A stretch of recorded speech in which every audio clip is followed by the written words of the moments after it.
All right, guys, welcome back to another episode of Pencil Leadership. I'm your host, Chris Anderson, success and lifestyle coach.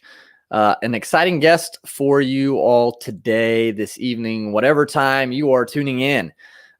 We have an entrepreneur, author, and philanthropist, excuse me if I could talk today.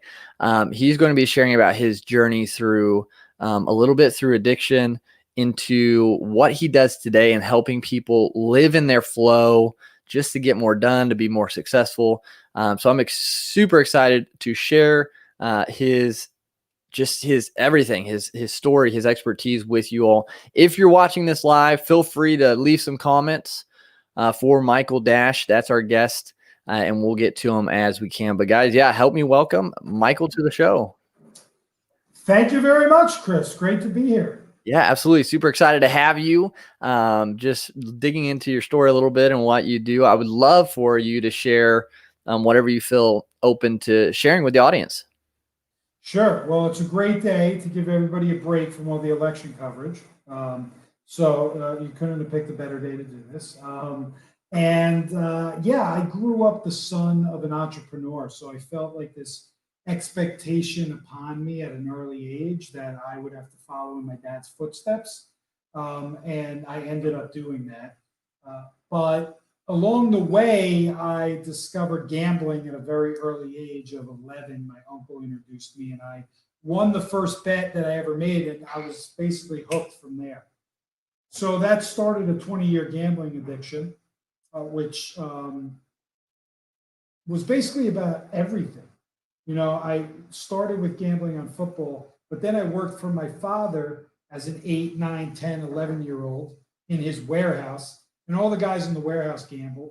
So whatever I would get paid from my dad for working for him, I would go to the racetrack with the guys in the warehouse. So it was very convenient. And they would put bets on horses for me. So I was betting on football, I was betting on horses, and then me and my friends were playing card games all the time. So this was all through my high school years. And when I went to college, I eventually it was my first foray into entrepreneurship in college. Little did I know it would be as a bookie and eventually a drug dealer, as I got involved in a lot of drugs in college. And I didn't really do any in high school, but in college, my roommate got shot with a .357 Magnum by his ex-girlfriend. I mean, you can't make this stuff up. And when I came back from spring break, the room was just filled with pills and different drugs. And that's really where I started experimenting. And then the business mind that I always had, I thought, you know, why make bets when I can take bets? And so that's why I started being a bookie. And then with the drugs, it was like, well, I need something that's going to pay for the drugs that I'm doing. So why don't I just start dealing them? And then that's what I did. So that kind of took me through college. Wow, that's heavy, man. Well, I'm glad to see that you're doing well today. So what do you do today for everyone who doesn't know, and what got you kind of into that field? Yeah, after graduating college, I worked in New York City for 10 years and then followed a business opportunity to Salt Lake City, Utah, of which I knew one person. So we started our business there. So over all those years, I was working in the recruiting and staffing industry, focused on first admins, but then when I started my business, it was all technology focused. I had a business partner. We built that up together in Salt Lake City, Utah, for about 5.5 years. Built it up to about 5.5 million a year. So wow. We're doing pretty well. It was pretty interesting business, pretty successful. But we hated each other. We grew to hate each other. I was very resentful of her working less hours during the day, so she'd go spend time with the kids. And I was working longer and longer days, 12-hour days, but we were still splitting everything 50-50. Resentment grew. The future of where we wanted to take the company grew. I wanted to build a $20 million company. She was kind of content where we were. And one thing led to another. I ended up buying her out in a very contentious negotiation. And then 6 months later, in my eyes at the time, she violated our agreement. And that basically she sued me for because I owed her a few more payments after purchasing the company. But after I found out she was violating the agreement, I sent her a letter saying I was doing an investigation. And then from that letter, she sued me. So that started a 6-year lawsuit. Now, Wow. during this time, I had stopped gambling. So a 20-year gambling addiction was finally under control because I was going to Gamblers Anonymous. And that really started the first type of work I ever did on myself. Yeah. But I wasn't really paying much attention to it. I wasn't taking it too serious. I just wanted to stop gambling. Right. And I was still doing drugs. So, I was popping Adderall every day. I was totally addicted to Adderall for 12 years. And Adderall is a very dangerous drug, even though it's a prescription medication and it was prescribed to me. I didn't buy it illegally or anything. Not that matters. The pharmaceutical companies, what they're doing, don't even get me started. Right. But it's a dangerous drug because even though I have ADD and it helped me focus, it really controls your emotional state. So if you're having a good day, it's like the best day you've ever had in your existence. Gotcha. But if you're having a bad day, you're like on the verge of committing suicide. Right. So it really just exacerbates that to the nth degree. Wow. And it puts you on edge. It's like cocaine in a pill. So that was a very, very tough addiction for me to overcome. But besides Adderall, I was taking GHB, I was drinking on the weekends, and I was smoking marijuana. So this is while I was running my business and dealing with this lawsuit I was in. So just like trying to divert from my reality that I built and I caused the reality. I built it for myself. Nobody else did. Right. But I blamed everybody else, all these other outside forces. It's this person's fault. Why is this happening to me? Blah, blah, blah, blah. It's because of the decisions I made. Right. And I wasn't ready or in a place to accept responsibility for those. And my ego was massively out of control. Gotcha. And that's huge, I think. And the ego, man, that can just really wreak havoc. I was watching another video today talking about just ego getting in the way and not being able to get to our true potential really because of it. 100%. If you're not focused on doing personal development work, then your life is not you're not gonna maximize your life. For sure. And I resisted it for years because I'm from the East Coast and it's very like just go to work, grind it out, crush it. Get it, get the job, get the promotion, get the watch, get the cars, get the suits, buy the house, get the one, build a family, have kids. It's just like, no, like life does not have to be that. Right. Life is that way because it's programmed into our minds by our parents, by the media, by our friends around us. And it's just this vicious cycle of this is how life has to be. But that is not the reality. Right. We create our reality. But we have to deprogram our mind. We have to unprogram what we programmed unconsciously. We didn't even know we were programming this. Our parents didn't know any better. Right. They did the best with what they knew. But we're in a different world now. We have tools that we've never had before for us to take over our own destiny, to take control of it. That's good. I agree 100%. I think, there's so much that we just have kind of followed the leader on for so long. And I think there's so much, more potential now if we can just break through those paradigms and those programmed beliefs. So with that going into like finding our flow, that kind of, I think, ties into it is figuring out our potential, figuring out the direction so we can get in that flow state. What do you suggest? How do we start to find our flow? So I have a totally different experience with flow than most people because this happened about 3 years ago now. I went on a retreat in Bali. I was running my business in the 6-year lawsuit, accumulated about $1 million of debt through the legal, through my own lawyers. I owed that, not even with the lawsuit. Mm. And I had a bunch of houses that I was managing that were driving me crazy. I had invested in a bar that went belly up. I had a lot going on. Now, don't get me wrong; these are high society problems, and no, and I'm not asking anyone to feel bad for me because everything I did it to myself. I Mm. built this life with the Right. decisions that I made, but I found myself trapped in it Mm. and absolutely unfulfilled. I Wow. was a miserable human being. So at the time, I was just like, I wanted to go to Bali and just get away from everything. I had an Yeah. office in India. So I would travel to India every year to visit my employees. And that would also give me an excuse to go explore another country. Yeah. So this time it was Bali. I found myself sitting in a room in a workshop, and two people were talking about living, like they were talking about Flow Consciousness Institute, which they started. Huh. Okay. They had great jobs, but it didn't really feel aligned with them. They were making good money, but they just didn't feel fulfilled. So they left these jobs and then they followed their intuition, which told them they should follow this path of flow. And their whole premise of flow is if it's not a hell yes, it should be an F no in Yeah. everything that you do Wow. in your life. Huh. And that's the measuring stick. Wow. And I sat back and I thought about that for a little while, and I thought to myself, well, this is actually a hell no. It's not a hell yes at all. It's a hell no. And they had developed this course and workshop, which was about, I think, 12 weeks.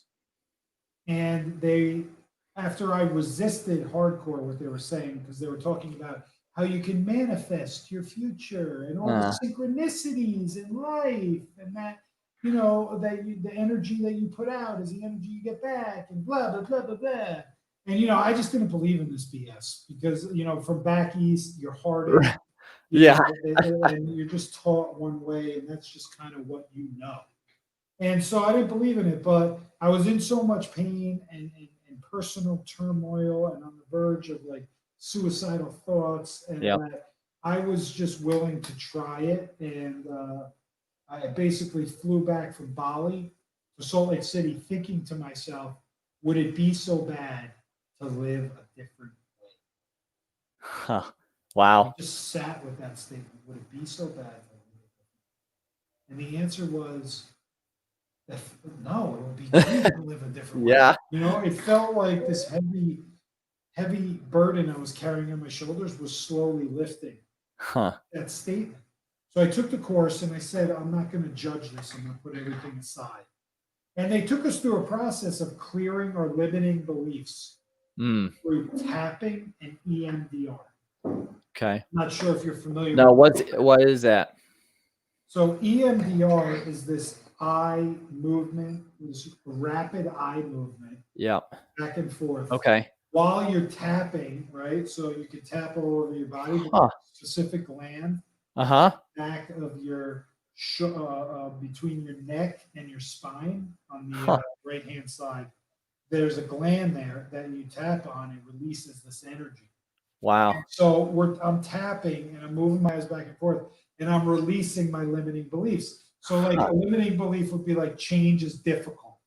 Mm. Like most people think change is difficult, but it's Right. really very easy. If you wanted to change, you could just commit right today. I'm going to stop drinking coffee after 3 p.m. Yep. Whatever you're trying to release. Right. Yeah. And you could just not do it tomorrow. And Yeah. then commit to yourself when you wake up that you're not going to do it the next day. And just have that commitment every day you wake up. And then you've changed. But people, or you can do the same thing with food, right? Yeah. And the same thing with meditating, the same thing with whatever it is. Break it down very simplistically and just commit to one thing instead of thinking about what the outcome is that you want. Like, I'm going to stop eating after 8 p.m. because I want to lose 20 pounds. If you start thinking about losing 20 pounds, that sounds like a lot. That sounds like it would take forever. Right. It just sounds like, oh, that would sound so easy to quit. Yeah, that's a good point. But if you wake up every day and just make a commitment to yourself, that you're not going to eat after 8 p.m. and you do it every single day, The results all will of a sudden come. you'll start seeing the results. Huh. That's so simple, but like so like smart. Like that's the way. So did you find with the eye movement and the tapping, did you find it like instantly, or did it take a little bit to get used to? Okay. I thought it was ridiculous. But I made a commitment to myself. Yeah. That I would pay and follow through on this course and do what it said and not judge it. So I did it, and I did feel exhausted. They're like, "You're going to feel exhausted after doing this," and I'm like, I ran 4 marathons. I climbed Mount Kilimanjaro. I'm not going to feel exhausted, But I was. They were so right. I was like, I had to lay down in bed.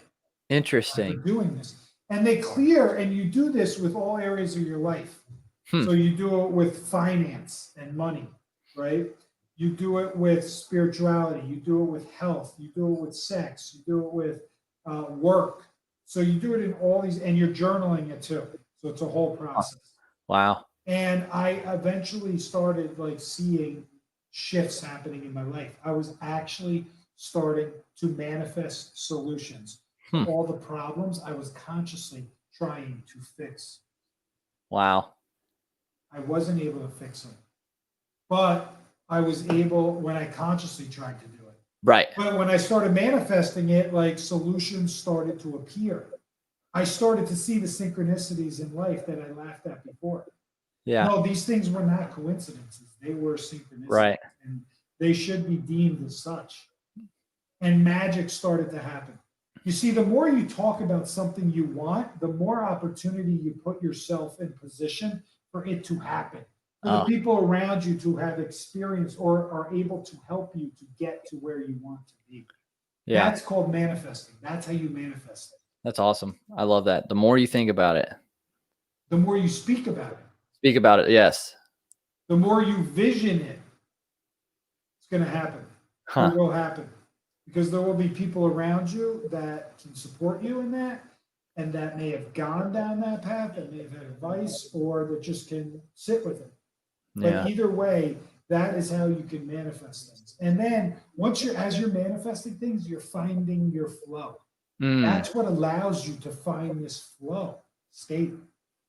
So what's that look like? Live in your highest intention. Okay. To live in your highest intention, right? To live effortlessly. Decisions and things come to you. You don't have to seek them out. I'll tell you a story that just happened to me. I was living in LA. I was miserable. Corona, COVID, the elections, the social unrest. On top of that, in California, you had the fires. Yep. You have the homelessness is out of control. The drug problem on the streets is crazy and rampant. The mental illness. It's all there in LA for you. And I would hear cop cars go by 4 or 5 times a day. And I had to get out. It was too negative for me. So my friend, I was trying to go to Costa Rica, couldn't go because the country won't let us in. My friend posted a picture on Instagram. I asked her where she was. She told me Tulum, Mexico. I never looked into Tulum. I never knew anything about the place. I said, I'm coming down in 2 days. I got to get out of here. I flew down to Tulum because my intuition told me go. Yeah. I flew down. I put a post up on Facebook. I'm like, hey, I'm going to Tulum. Anybody been there? A friend connected me with the owner of this wellness hotel. I booked a week there. While I was there, I got connected to another friend through a mutual friend. Me and her were going to have coffee, and we sat for 3 hours talking. She invited me over to her house. I went to her house because they had an outside gym, and none of the gyms were open. We're working out, and the guy from the second floor comes down. There's only four units in this whole place. Wow. He comes down and he says, hey, I'm going back to the UK. I just talked to my girlfriend. I got to go back there. I got to spend some time. So my apartment, I'm looking to rent my apartment if you guys know anybody. Now, I wasn't looking for an apartment, and I wasn't like thinking of moving, but I said, how much do you want for your apartment? He's like, oh, it's $700 a month, fully furnished. I said, I'll take it. He said, what? I said, yeah, I'll take it. I'll pay you 6 months up front. He's like, do you want to see it? I'm like, yeah, I'll go see it later. That's fine. So I took the apartment. Yeah. I went back to LA. I broke my lease. I packed my stuff. I put it in storage, and I gave my Wow. car to a friend of mine, and I moved to Tulum. And I'm living in Tulum right now. Wow. And that is what you call flow. That is That's living great. in flow. The universe created this for me. I just listened. Yeah. After years of practicing this, I've trusted the universe. I trust it a lot more than I trust myself. That's a valid point for sure. So how do people, will things just be easier when people are in flow, or how do people know they're in their flow compared to trying to do it on their own? Solution that they'll be able to manifest solutions for themselves. They'll see all the ways the universe has connected things for them. It's not coincidence. Right. It is synchronicity. Yeah. So how do Things people, happen for a reason, right? yeah, You no, have to be agreed. able to open your mind to it. You Yep. have to study it, right? You have to live it. So it's a daily thing Yeah. because the conscious mind doesn't go away. It's always there. You're right. You want logic to work. You think it needs to be logical, but nothing about moving to Mexico in a What's pandemic, knowing nobody, is logical. That's true. So you throw logic to the side because where has logic got you in life? Yep. It's got you to question yourself over and over and over. And that's what we do Yep. because that's how we were raised. Yep. That's so where, I know, speaking those out loud, where else can people start really trying to get into their flow state? Like, what would you suggest people do today that they can start getting close to being in their flow? Because it takes time, like you said. Well, I think you have to work on yourself. Yeah. You have to work on your limiting beliefs. What is limiting you? What is holding you back? Mm. Right? Yeah. Are there addictions? Are there like focus issues? Are there, self-loathing issues? Do you not like yourself? Right? Are you Mm. always talking down to yourself? Got I it. did for years, and a Yep. lot of us do all the time. Yep. Oh my God, my teeth aren't straight. My hair is, I don't have enough hair. Whatever. I mean, Right. whatever it is, everybody's got something. Yep.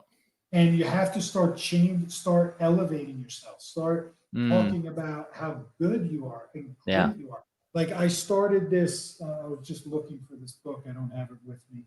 But I started journaling 100 days of gratitude. So every day I Cool. go in there and write what I'm grateful for. Yep. These are little things you have to do if you want to achieve. You don't have to do anything, but these are little things you would want to do Yeah. if you want to achieve the flow state. Because first you have to strengthen yourself mentally to allow yourself to get there. Mm-hmm. So habits are important. Yep. But you're in that flow state when solutions start to appear before you even, without effort, effortless. Wow. That's awesome. I think being able to do that too, because I don't believe in coincidences. I think things happen for a reason and are connected. And like you said, we just don't see that. We don't look at how they are connected and what they're kind of leading toward and things like that. But yeah, I think that's really good. Working on yourself, especially mentally, with the limiting beliefs, and then gratitude, I think is so huge, because it just changes our perspective, how we come towards life. Really, like it's things just change when you're grateful, even in a bad situation. Because I mean, let's face it, a lot of the people listening to the show are well off compared to a lot of third world countries, but we don't necessarily think that way. We're like, oh man, the car didn't start today. Well, you have a car, you have a garage, put it in a house, things like that. So I think gratitude is really a big one as well. Yeah, and if you really want to gain gratitude, you have to gain perspective. And Yeah. for me, the best way to gain perspective is to travel, as you mentioned. And now it's not really a great time to travel, but Mexico's open, Croatia's open. There are countries that are open, but when you travel, you learn about other cultures and you really gain perspective about how Yeah. grateful we should all be about the life that we have in the Yeah. United States. Right? Absolutely. Yeah. And I think, opening that perspective, that worldview, because so many people just stay in their little bubble for like ever. And I'm like, how do you like, there's so much out there. Like there's so much out there I still want to see and do and be a part of. And I'm like, man, like not to want to do that. That's crazy to me. I mean, I guess teach his own, but there's so much I life. agree. Yeah, I agree 100%. absolutely.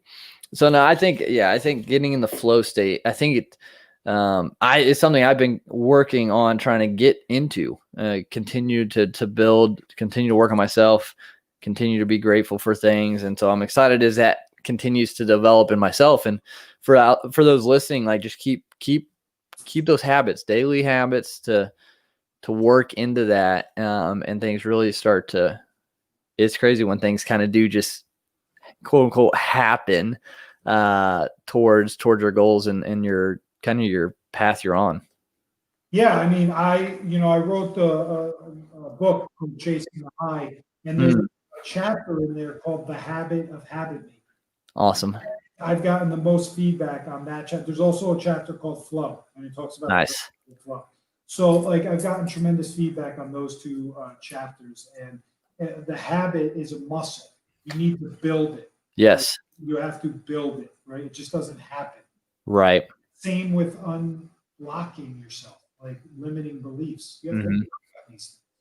You have to journal them. You have to build confidence within yourself. You even have to, do affirmations. Like, I don't do them every day, but like if I'm not feeling great or I'm going into some big speech or something I need to make or something I need to pump myself up. Yeah. Looking in the mirror and telling yourself how awesome you are works. It works. It Yeah. gets your subconscious. Yep.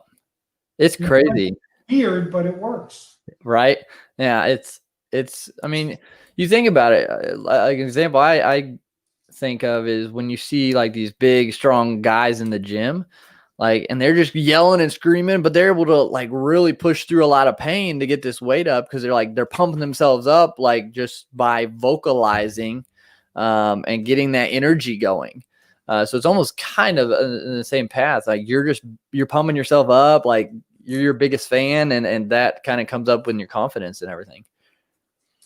Yeah, for sure. I mean, it's just like anything, you have to like practice it. Yeah. That's why, and also as you evolve as a human, you want to change your habits. You don't want to have the same habits you had 5 years ago. They're not going to resonate with you now. Right. That's a good point.